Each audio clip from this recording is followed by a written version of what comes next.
ಮಂಚಿಕೇಶ್ವರನಲ್ಲಿ ರೋಡಲ್ಲಿ ಮೀನನ್ನ ನೋಡಿದಂತ ಶೀಲಾ ಅವರು ಮೀನಾ ಹತ್ರ ಬಂದಾಗ ಆಂಟಿ ಹೇಗಿದ್ದೀರಾ ಅಂತ ಹೇಳಿ ಮೀನಾ ಮಾತಾಡ್ಸ್ತಾಳೆ. ಆಗ ಶೀಲಾ ಅವರು ನೀನಿರೋವರೆಗೂ ನಾವ್ ಹೇಗಮ್ಮ ಚೆನ್ನಾಗಿರುತ್ತೆ ಆ ನಂಬಿಕೆನೆ ನನ್ಗಿಲ್ಲ. ಅಲ್ಲ ಮನೇಲಿ ನಿನ್ಗೆ ನನ್ ಮಗಳು ನೆಮ್ಮದಿಯಾಗಿ ಖುಷಿಯಾಗಿ ಸಂತೋಷವಾಗಿ ಜೀವನ ಮಾಡೋದು ನಿನ್ಗೆ ಇಷ್ಟ ಇಲ್ಲ ಅಂತ ಕೇಳಿದಾಗ ಏನಂಟಿ ಈ ರೀತಿ ಮಾತಾಡ್ತಿದ್ದೀರಾ, ಶ್ರುತಿನ ನಾನು ಸ್ವಂತ ತಂಗಿ ತರ ನೋಡ್ಕೋತಿದೀನಿ ಅಂತ ಹೇಳ್ತಿರ್ತಾಳೆ ಮೀನಾ. ಆಗ ಶೀಲಾ ಅವರು ಹೌದು ಕಣಮ್ಮ ಗೊತ್ತು, ನನ್ ಮಗಳಿಗೆ ಬುದ್ಧಿ ಇಲ್ಲ, ನಿನ್ನಂತ ಲೋ ಕ್ಲಾಸ್ ಜನರ ಜೊತೆ ಫ್ರೆಂಡ್ಶಿಪ್ ಮಾಡಿದಾಳಲ್ಲ, ಸ್ಟೇಟಸ್ ನೋಡಿ ಫ್ರೆಂಡ್ಶಿಪ್ ಮಾಡೋಬೇಕು ಅನ್ನೋದೇ ಅವ್ರಿಗೆ ಗೊತ್ತಿಲ್ಲ ಅಂತ ಹೇಳಿ ಶ್ರುತಿನ ಬೈತಿರ್ತಾಳೆ.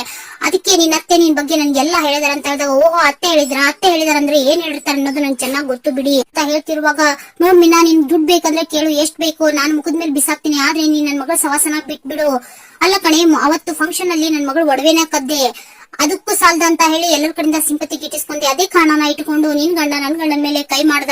ಈಗ ನನ್ ಮಗಳನ್ನ ಬುಟ್ಟಿಗೆ ಹಾಕೊಂಡು ಅವ್ರ ಜೀವನ ಹಾಳು ಮಾಡಿ ಅವ್ರ ಕಡೆಯಿಂದ ದುಡ್ಡು ವಸೂಲಿ ಮಾಡೋ ಪ್ಲಾನ್ ಮಾಡಿದಿರಾ, ಯಾಕೆ ನಿನ್ ಪಿವೋಟ್ ಗಂಡನ್ಗೆ ಕುಡಿಯೋಕೆ ದುಡ್ಡು ಸಾಲ್ತಿಲ್ವಾ ಅಂತ ಹೇಳಿ ಸೂರ್ಯನ್ ಬಗ್ಗೆ ಕೆಟ್ಟದಾಗಿ ಮಾತಾಡ್ತಾಳೆ ಶೀಲಾ. ಅದನ್ನ ಕೇಳಿಸ್ಕೊಂಡಂತ ಮೀನಾ ಕೋಪದಿಂದ ನೋಡಿ ಆಂಟಿ ನೀವು ನನ್ಗೆ ತಾಯಿ ಸಮಾನ, ನೀವು ನನ್ಗೆ ಬೈರಿ ಹೊಡಿರಿ ಆದ್ರೆ ನನ್ ಗಂಡನ ಬಗ್ಗೆ ಕೆಟ್ಟದಾಗಿ ಮಾತಾಡಿದ್ರೆ ಚೆನ್ನಾಗಿರಲ್ಲ. ಒಡವೆ ಕದಿಯುವಂತ ಬುದ್ಧಿ ಆಗ್ಲಿ ಅದ್ರ ಅನಿವಾರ್ಯತೆ ನನಗೇನು ಇಲ್ಲ. ನೀವು ನನ್ ಬಗ್ಗೆ ಏನಾದ್ರೂ ಮಾತಾಡಿ ಆದ್ರೆ ನನ್ ಗಂಡನ ಬಗ್ಗೆ ಮಾತಾಡಿದ್ರೆ ನಿಮ್ ಕೆನ್ನೆ ಊದೋಗುತ್ತೆ, ಆ ರೀತಿ ಹೊಡಿತೀನಿ ಅಂತ ಹೇಳಿದಾಗ ಏನೇ ನನ್ ಮೇಲೆ ಕೈ ಮಾಡ್ತೀಯಾ, ನೀವ್ ಇಷ್ಟ ಹೇಳಿದ್ಮೇಲೂ ನನ್ ಗಂಡನ ಬಗ್ಗೆ ಮಾತಾಡ್ ನೋಡಿ ಅಂತ ಹೇಳ್ತಾಳೆ. ಆಗ ಶೀಲಾ ಗೊತ್ತು ಕಣೆ ಗೊತ್ತು, ನೀನ್ ಲೋ ಕ್ಲಾಸ್ ಬುದ್ಧಿನ ತೋರಿಸ್ಬಿಟ್ಟಿಲ್ಲ, ಇದೇ ನಿನ್ ಬುದ್ಧಿ. ನೋಡಿ ಆಂಟಿ ನೀವು ನನ್ ಬಗ್ಗೆ ನನ್ ಕುಟುಂಬದ ಬಗ್ಗೆ ನನ್ ಮನೆಯವ್ರ ಬಗ್ಗೆ ಮಾತಾಡಿದ್ರೆ ಸಿಕ್ಕಿ ತಗೊಂಡು ಹೊಡಿಬೇಕಾಗುತ್ತೆ ಅಂತ ಹೇಳಿ ಮೀನಾ ಹೇಳ್ತಿರುವಾಗ ನಿನ್ ಜೊತೆ ಮಾತಾಡಿ ಏನು ಪ್ರಯೋಜನ ಇಲ್ಲ ಛೇ ಅಂತ ಹೇಳಿ ಮೀನಾಗೆ ಬೈತಾ ಶೀಲಾ ಅಲ್ಲಿಂದ ಹೊರಡ್ತಾಳೆ. ಅದೇ ಸಮಯಕ್ಕೆ ಸೂರ್ಯ ಅಲ್ಲಿಗೆ ಬರ್ತಾನೆ. ಆಗ ಮೀನಾ ಏನ್ರಿ ನೀವಿಲ್ಲಿ ಅಂತ ಕೇಳಿದಾಗ ಇಲ್ಲೇ ಹತ್ರದಲ್ಲಿ ಒಂದ್ ಟ್ರಿಪ್ ಇತ್ತು ಅದನ್ನ ಮುಗಿಸ್ಕೊಂಡ್ ಬಂದೆ. ಹೌದು ಅವರು ಶ್ರುತಿ ಅವ್ರ ಅಮ್ಮ ಅಲ್ವಾ ಅಂತ ಹೇಳಿದಾಗ ಹೌದು ರೀ ಅವರೇ ಕಿಲ್ಲಿಗೆ ಬಂದಿದ್ರು ಅಂತ ಸೂರ್ಯ ಕೇಳ್ತಾನೆ. ಆಗ ಮೀನಾ ಅವ್ರಿಗೆ ಹೋಗ್ಬೇಕಿತ್ತಂತೆ ಅದಕ್ಕೋಸ್ಕರ ಬಂದಿದ್ರು ಅಂತ ಹೇಳಿದಾಗ ಯಾಕೆ ನನ್ನ ಹತ್ರ ಸುಳ್ಳು ಹೇಳ್ತಿದ್ಯಾ, ಅವ್ರ ಕೈಯಲ್ಲಿ ಯಾವ ಬ್ಯಾಗು ಇರ್ಲಿಲ್ಲ ನಾನು ನೋಡಿದೆ ಅಂತ ಹೇಳ್ತಿರ್ತಾನೆ ಸೂರ್ಯ. ಆಗ ಮೀನಾ ಇಲ್ಲೇ ಹೊರಟಿದ್ರಲ್ಲ ಹಾಗೆ ನಾನು ನೋಡ್ಕೊಂಡು ಮಾತಾಡ್ಸ್ಕೊಂಡು ಹೋಗೋಣ ಅಂತ ಬಂದಿದ್ರು ಅಂತ ಹೇಳಿದಾಗ ಅವರು ನಿನ್ನ ಹತ್ರ ಬಂದು ಮಾತಾಡಿಸ್ತಾರ, ಯಾಕೆ ಮೀನಾ ನನ್ನ ಹತ್ರ ಸುಳ್ಳು ಹೇಳ್ತಿದ್ಯಾ ಅಂತ ಹೇಳಿ ಸೂರ್ಯ ಮತ್ತೆ ಕೇಳ್ತಿರ್ತಾನೆ. ಆಗ ಅಲ್ಲೇ ಮೀನಾ ಪಕ್ಕದಲ್ಲಿ ನಿಂತಿರೋ ಹೆಂಗ್ಸು ಯಾಕೆ ಮೀನಾ ಈ ವಿಷಯನೆಲ್ಲ ಮುಚ್ಚಿಡ್ತಿದ್ಯಾ ಅಂತ ಶೀಲಾ ಮೀನಾಗೆ ಬೈದಿದ್ನೆಲ್ಲಾನು ಸೂರ್ಯನ್ ಮುಂದೆ ಹೇಳ್ತಾಳೆ. ಆಗ ಕೋಪಗೊಂಡ ಸೂರ್ಯ ಬಾರಿ ಮೀನಾ ನಿನ್ ಬಗ್ಗೆ ಈ ರೀತಿ ಎಲ್ಲ ಮಾತಾಡ್ತಾರ, ಇವತ್ತು ಅವ್ರಿಗೆ ಗ್ರಹಚಾರ ಬಿಡಿಸ್ತೀನಿ ಅಂತ ಹೇಳಿ ಮೀನಾ ಎಷ್ಟೇ ಹೇಳಿದ್ರು ಕೇಳ್ದೇನೆ ಒತ್ತಾಯಿಂದ ಮೀನನ್ನ ತನ್ನ ಕಾರಲ್ಲಿ ಕರ್ಕೊಂಡು ಹೋಗ್ತಾನೆ ಸೂರ್ಯ. ಈ ಕಡೆ ಮನೆಯಲ್ಲಿ ಶಾಂತಿ ಡೈನಿಂಗ್ ಟೇಬಲ್ ಮೇಲೆ ಯೋಚನೆ ಮಾಡ್ತಾ ಅಲ್ಲ ವಿಷಯನ ಶ್ರುತಿ ಅವರ ಮುನ್ಗೆ ಮುಟ್ಸಿದ್ದಾಯ್ತು, ಅದರಿಂದ ಏನ್ ಪರಿಣಾಮ ಆಯ್ತು ಅಂತ ಇದುವರೆಗೂ ಗೊತ್ತಾಗ್ಲೇ ಇಲ್ವಲ್ಲ ಅಂತ ಹೇಳಿ ಯೋಚನೆ ಮಾಡ್ತಿರುವಾಗ ಅದೇ ಸಮಯಕ್ಕೆ ಸರಿಯಾಗಿ ಶ್ರುತಿ ಹಾಗೂ ರವಿ ಮನೆಗೆ ಬರ್ತಾರೆ. ಆಗ ಶಾಂತಿ ಏನೋ ಇವತ್ತು ಇಷ್ಟ ಬೇಗ ಬಂದಿದ್ದೀರಲ್ಲ ಅಂತ ಕೇಳಿದಾಗ ಅಲ್ಲ ಅತ್ತೆ ಇದೇನ್ ಆಫೀಸ್ ಇಷ್ಟೊತ್ತಿಗೆ ಹೋಗ್ಬೇಕು ಇಷ್ಟೊತ್ತಿಗೆ ಬರ್ಬೇಕು ಅನ್ನಕ ನಮ್ಗೆ ಇಷ್ಟ ಬಂದಾಗೆ ಬರೋಕೆ ರೈಟ್ಸ್ ಇಲ್ವಾ ಅಂತ ಕೇಳಿದಾಗ ನಾನ್ಯಾಕಮ್ಮ ಆ ರೀತಿ ಎಲ್ಲ ಹೇಳಿ ಹಾಗೆ ನಾರ್ಮಲ್ ಆಗಿ ಕೇಳಿದೆ ಅಂತ ಶಾಂತಿ ಹೇಳ್ತಿರ್ತಾಳೆ. ಹಾಗೆ ಶಾಂತಿ ರವಿ ನಾನು ನಿನ್ನ ಹತ್ರ ಪರ್ಸನಲ್ ಆಗಿ ಮಾತಾಡ್ಬೇಕು ಅಂತ ಹೇಳಿದಾಗ ಹೇಳಮ್ಮ ಅಂತ ಹೇಳಿ ರವಿ ಕೇಳ್ತಾನೆ. ಆಗ ಶಾಂತಿ ನಾನು ನಿನ್ನ ಹತ್ರ ಒಬ್ಳೆ ಮಾತಾಡ್ಬೇಕು ಅಂತ ಹೇಳ್ತಿರುವಾಗ ಶ್ರುತಿ ನೋಡಿ ಅತ್ತೆ ಒಬ್ಬೊಬ್ಳೆ ಮಾತಾಡಿದ್ರೆ ಜನ ತಪ್ಪಾಗಿ ತಿಳ್ಕೊತಾರೆ ಅಂತ ಹೇಳಿ ಶಾಂತಿನ ರಿಗಿಸ್ತಾ ಇರ್ತಾಳೆ.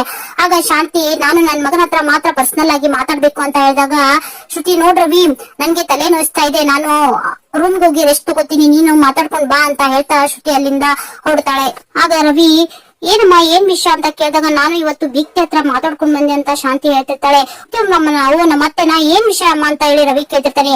ನೋಡು ರವಿ ನಿನ್ ಹೆಂಡತಿ ನನ್ಗೆ ಮರ್ಯಾದೆನೆ ಕೊಡ್ತಿಲ್ಲ, ಹೂ ಕೊಟ್ಟೋರ್ ಜೊತೆ ಸೇರ್ಕೊಂಡು ನನ್ ಮರ್ಯಾದೆನ ಹಾಳು ಮಾಡ್ತಿದ್ದಾಳೆ, ಅದಕ್ಕೋಸ್ಕರ ನಮ್ ಸಂಸಾರ ಸರಿಯಾಗಿರ್ಬೇಕು ಅಂದ್ರೆ ಕೆಲವೊಂದು ವಿಷಯನ ಸರಿ ಮಾಡ್ಬೇಕು, ಅದಕ್ಕೋಸ್ಕರ ನಮ್ ಬೀಗ್ತಿ ಹತ್ರ ಮಾತಾಡ್ಕೊಂಡ್ ಬಂದೆ ಅಂತ ಹೇಳಿದಾಗ ಓ ಹಾಗಮ್ಮ ಏನ್ ವಿಷಯ ಅಮ್ಮ ಏನ್ ಮಾತಾಡ್ಕೊಂಡ್ ಬಂದೆ ಅಂತ ರವಿ ಕೇಳ್ತಿರುವಾಗ ಅದೇ ಸಮಯಕ್ಕೆ ಸರಿಯಾಗಿ ಸೂರ್ಯ ಏ ರವಿ ಎಲ್ಲೋ ನೀನ್ ಹೆಂಡತಿ ಎಲ್ಲೋ ಆ ಸೋನಂ ಪಾಪ್ರಿ ಅಂತ ಹೇಳಿ ಜೋರಾಗಿ ಕೂಗ್ತಾ ಬರ್ತಾನೆ. ಆಗ ರವಿ ಯಾಕೋ ಸೂರ್ಯ ಇಷ್ಟೊಂದು ಕೋಪ ಮಾಡ್ಕೊಂಡಿದ್ಯಾ ಏನಾಯ್ತು ಅಂತ ಕೇಳಿದಾಗ ಅಲ್ಲೇ ನಿಂತಿರೋ ಮೀನಾ ಏನ್ ಮಾಡೋದ್ ರವಿ ಈ ಮನೇಲಿ ಏನಾದ್ರೂ ನಮ್ ತಲೆ ಮೇಲೆ ಹಾಕ್ತಿರಲ್ಲ ಅಂತ ಹೇಳ್ತಿರುವಾಗ ಯಾಕತ್ಗೆ ನೀವು ಇಷ್ಟೊಂದು ಕೋಪ ಮಾಡ್ಕೊಂಡಿದ್ದೀರಾ ಅಂತ ಹೇಳಿ ರವಿ ಕೇಳ್ತಿರ್ತಾನೆ. ಆಗ ಸೂರ್ಯ ಎಲ್ಲೋ ಇದ್ದಾಳು ನೀನ್ ಹೆಂಡತಿ ಸೋನಂ ಪಾಪ್ರಿ ಕರಿಯೋಳ್ನ ಹೊರಗೆ ಇಡ ಅಂತ ಹೇಳಿದಾಗ ಅಲ್ಲೋ ರೂಮ್ ನಲ್ಲಿ ಇದ್ದಾಳು ಅಂತ ಹೇಳಿ ರವಿ ಹೇಳ್ತಿರ್ತಾನೆ. ಕರಿಯೋ ಅಂತ ಹೇಳಿ ಮತ್ತೆ ಜೋರಾಗಿ ಸೂರ್ಯ ಕೂಗ್ತಿರ್ತಾನೆ. ಆಗ ಶಾಂತಿ ಯಾಕೋ ಇಷ್ಟು ಜೋರಾಗಿ ಕೂಗ್ತಾ ಇದೆಯಾ ಏನಾಯ್ತು ಅಂತ ಕೇಳಿದಾಗ ಇದು ನಿನ್ಗೆ ಸಂಬಂಧ ಪಡದೆ ಇರೋ ವಿಷಯ ಸಕ್ರೆ ನೀನ್ ಸುಮ್ನಿದ್ ಬಿಡು ಅಂತ ಹೇಳ್ತಾನೆ ಸೂರ್ಯ. ಹಾಗೆ ಸೂರ್ಯ ನೋಡು ರವಿ ನೀವೇನೋ ನಿಮ್ ಹೋಟ್ಲಲ್ಲಿರೋ ಟಿಶ್ಯೂ ಪೇಪರ್ ಮಾಡ್ಕೊಂಡಿದ್ದೀರಾ, ನಮ್ಮನ್ನ ಒರೆಸಿ ಬಿಸಾಕೋಕೆ ಎಲ್ಲಿದ್ದಾಳ ನೀನ್ ಹೆಂಡತಿ ಕರಿಯೋ ಅಂತ ಹೇಳಿ ಮತ್ತೆ ಜೋರಾಗಿ ಕೂಗ್ತಾ ಇರ್ತಾನೆ. ರೂಮ್ ಅಲ್ಲಿ ಇದ್ದಾಳು ಅಂತ ಹೇಳಿದಾಗ ಬಾ ನಾವು ಅಲ್ಲೇ ಹೋಗೋಣ ಅಂತ ಹೇಳಿ ರವಿನ ಕರ್ಕೊಂಡು ಸೂರ್ಯ ಮೀನಾ ಹಾಗೂ ರವಿ ರೂಮ್ಗೆ ಹೋಗ್ತಾರೆ. ಆಗ ಅವ್ರ ಜಗಳನ್ನ ನೋಡಿದಂತ ಶಾಂತಿಗೆ ಫುಲ್ ಖುಷಿ ಆಗ್ತಾ ಇರುತ್ತೆ. ಓಹೋ ಏನೋ ಗಲಾಟೆ ಶುರು ಆಗಿದೆ ಅಂತ ಅನ್ಸುತ್ತೆ, ಈ ಗಲಾಟೆಗೆಲ್ಲ ಕಾರಣ ಶ್ರುತಿ ಅವರ ಮನೆ, ಇರ್ಲಿ ಅಂತ ಹೇಳಿ ಖುಷಿ ಪಡ್ತಾ ಇರ್ತಾಳೆ ಶಾಂತಿ. ಶ್ರುತಿ ರೂಮ್ಗೆ ಬಂದ ಸೂರ್ಯ ಜೋರಾಗಿ ಕೂಗಾಡುತ್ತಾ ಏನ್ ಸುನಂ ಪಾಪ್ರಿ ನಿಮ್ಮಮ್ಮ ಮೀನಾ ಹತ್ರ ಹೋಗಿ ಮೀನಾಗೆ ಬಾಯಿಗೆ ಬಂದಂಗೆಲ್ಲ ಮಾತಾಡಿದಾರ ಅಂತ ಹೇಳ್ತಿರುವಾಗ ಹೌದ್ರಿ ನಮ್ಮಮ್ಮ ನನ್ಗೂ ಕಾಲ್ ಮಾಡಿದ್ರು, ನನ್ಗೂ ಬೈದ್ರು, ನನ್ನ ಹತ್ರನು ಮಾತಾಡಿದ್ರು, ಇದಕ್ಕೆಲ್ಲ ಯಾರ್ ಕಾರಣನೋ ಅವ್ರ ಹತ್ರ ಹೋಗಿ ಕೇಳಿ ನನ್ನ ಹತ್ರ ಯಾಕೆ ಬಂದ್ ಬಾಯ್ ಮಾಡ್ತಿದ್ರ ಅಂತ ಹೇಳಿ ಶ್ರುತಿ ವಾದಿಸ್ತಾ ಇರ್ತಾಳೆ. ಆಗ ಮೀನಾ ಮೀನಾ ಕೋಪದಿಂದ ಏನ್ರಿ ನೀವು ಈ ಮನೇಲಿ ಏನೇ ಆದ್ರೂ ಅದಕ್ಕೆ ನಾವೇ ಕಾಣೋಣ, ನೀವೇನೇ ಅಂದ್ರೂ ಅನ್ಸ್ಕೊಂಡು ಸುಮ್ನೆ ಇರ್ಬೇಕಾ ಅಂತ ಹೇಳಿ ಮೀನಾನು ವಾದ ಮಾಡ್ತಾ ಇರ್ತಾಳೆ. ಆಗ ರವಿ ನೋಡಿ ಅತ್ತಿಗೆ ಮಾತಾಡಿದ್ದು ಅವ್ರಮ್ಮ, ಆದ್ರೆ ನೀವು ಅವಳ ಹತ್ರ ಬಂದ್ ಕೇಳಿದ್ರೆ ಅವ್ರ ಅಮ್ಮನ ಹತ್ರ ಹೋಗಿ ಕೇಳೋದಲ್ವಾ ಅಂತ ಹೇಳಿ ರವಿನು ವಾದಿಸ್ತಾ ಇರ್ತಾನೆ. ಆಗ ಸೂರ್ಯ ಸುಮ್ನಿರು ರವಿ, ಇದಕ್ಕೆಲ್ಲ ಕಾರಣ ನೀನ್ ಹೇಳ್ತೀನಿ ಅಂತ ಹೇಳಿ ಶ್ರುತಿಗೆ ಬೈತಾ ಇರ್ತಾನೆ. ಇದನ್ನೆಲ್ಲ ಅಲ್ಲೇ ಗೋಡೆ ಮರೆಯಲ್ಲಿ ನಿಂತ್ಕೊಂಡು ಶಾಂತಿ ಕೇಳ್ತಾ ಖುಷಿ ಪಡ್ತಾ ಇರ್ತಾಳೆ. ನಡಿ ಜಗಳ ತುಂಬಾ ದೊಡ್ಡದೇ ಆಗ್ತಾ ಇದೆ, ನಡೀಲಿ ಅಂತ ಹೇಳಿ ಒಳೊಳಗೆ ಖುಷಿ ಪಡ್ತಾ ಕೇಳಿಸ್ಕೊತಾ ಇರ್ತಾಳೆ.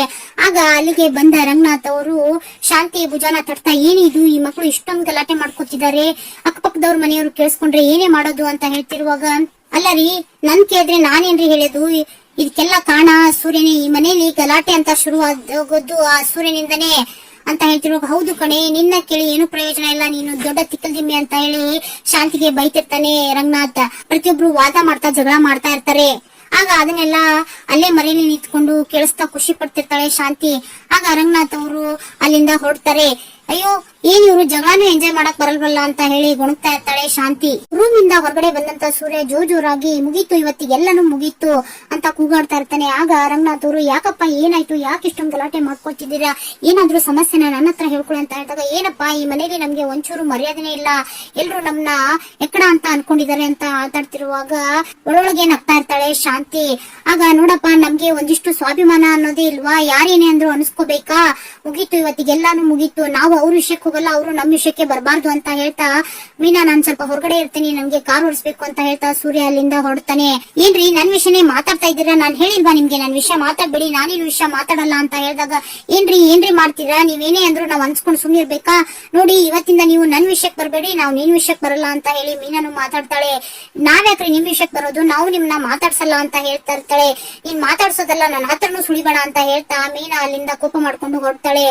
ಆಗ ಶಾಂತಿ, ನೋಡಮ್ಮ ಶ್ರುತಿ ಹೇಗ್ ಮಾತಾಡ್ತಿದ್ದಾಳೆ ಅಂತ ಗೊತ್ತಾಯ್ತಾ, ನಿನ್ಗೆ ಅವತ್ತಿಂದ ಇದನ್ನೇ ಹೇಳ್ತಿರೋದ್ ನಾನು ಅಂತ ಹೇಳಿ ಶಾಂತಿ ಶ್ರುತಿಗೆ ಬುದ್ಧಿವಾದ ಹೇಳ್ತಾ ಇರ್ತಾಳೆ. ಆಗ ಶ್ರುತಿ, ಹೌದು ಅತ್ತೆ, ನಾನೇನೋ ಇವ್ರನ್ನ ತುಂಬಾ ಒಳ್ಳೆಯವರು ಅಂತ ಅನ್ಕೊಂಡಿದ್ದೆ, ನನ್ಗೆ ಈಗೀಗ ಗೊತ್ತಾಗ್ತಿದೆ ಈ ಮನೇಲಿ ಯಾರ್ಯಾರು ಹೆಂಗೆ ಅಂತ ಹೇಳಿ ಅಂತ ಹೇಳಿದಾಗ, ಹೌದಮ್ಮ ಅದಕ್ಕೆ ಹೇಳೋದು, ಯಾವತ್ತೂ ನಮ್ ಸ್ನೇಹನ ಸ್ಟೇಟಸ್ ನೋಡ್ಕೊಂಡು ಮಾಡ್ಬೇಕು ಅಂತ ಹೇಳಿ.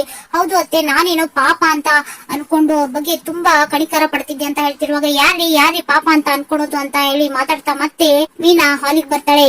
ನೋಡಿ ಯಾರು ನನ್ಗೆ ಪಾಪ ಅನ್ಕೊಳ್ಳೋದು ಬೇಡ, ಎಲ್ರಿಗೂ ನಾನೇ ಪಾಪ ಅಂತ ಅನ್ಕೊಂಡು ಬೇಸಾಕ್ತೀನಿ ಅಂತ ಹೇಳಿದಾಗ, ನಿಮ್ಗೆ ಯಾರಿಗೆ ಬೇಸಾಕು ಅಂತ ಹೇಳ್ತಿರೋದು ಅಂತ ಹೇಳಿ ಮತ್ತೆ ಮೀನಾ ಹಾಗೂ ಶ್ರುತಿ ಜಗಳ ಮಾಡಕ್ಕೆ ಶುರು ಮಾಡ್ತಾರೆ. ಆಗ ಅದನ್ನೆಲ್ಲ ಕೇಳಿಸ್ಕೊಂಡಂತ ಶಾಂತಿಗೆ ಒಳೊಳಗೆ ಖುಷಿ ಆಗ್ತಾ ಇರುತ್ತೆ. ಆಗ ಮೀನಾ, ನೋಡಿ ಇವತ್ತಿಂದ ನೀವು ನನ್ ವಿಷಯಕ್ಕೆ ಬರ್ಬೇಡಿ, ನಾನು ನಿಮ್ ವಿಷಯಕ್ಕೆ ಬರಲ್ಲ ಅಂತ ಹೇಳ್ತಾ ಕೋಪ ಮಾಡ್ಕೊಂಡು ಒಳಗಡೆ ಹೋಗ್ತಾಳೆ. ಆಗ ಶ್ರುತಿನೂ ಸಹ, ಹೌದ್ರಿ ನಾನು ಇವತ್ತಿಂದ ನಿಮ್ನ ಮಾತಾಡ್ಸಲ್ಲ, ಈ ಜನದಲ್ಲೇ ನಿಮ್ನ ಮಾತಾಡ್ಸಲ್ಲ ಅಂತ ಹೇಳ್ತಾ ಕೋಪ ಮಾಡ್ಕೊಂಡು ಅವಳು ಒಳಗಡೆ ಹೋಗ್ತಾಳೆ. ಆಗ ಇದನ್ನೆಲ್ಲ ನೋಡಿದಂತ ಶಾಂತಿಗೆ ತುಂಬಾ ಖುಷಿ ಆಗುತ್ತೆ.